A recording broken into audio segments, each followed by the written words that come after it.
Hello everyone, welcome to my channel. In this video, we are going to solve this problem 4 power x minus 5 equal 20 and we have to find the value of x. So let's start with today's video solution. So first, this 4 power x minus 5 equal 20. If I'll take this negative 5 to other side, so it becomes 20 plus 5, that is 4 power x equal 25. Now I am taking log on both sides. So log 4 power x equal log 25. So according to log rule, log a power b, we can write it as b log a. So it becomes x log 4 equal log 25. Now if I'll divide both sides by log 4,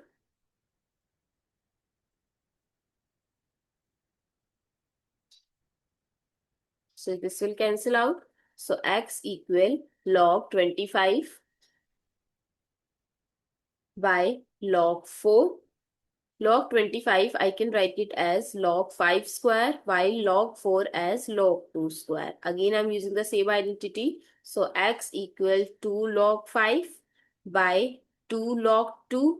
So we can cancel out the 2 with 2. So x equal log 5 by log 2. So x equal log 5 with base 2. This is the value of x. I hope it's clear and you find it useful. So don't forget to share your feedback through like, share, comment and subscribe to my channel. Thanks for watching. See you in the next video.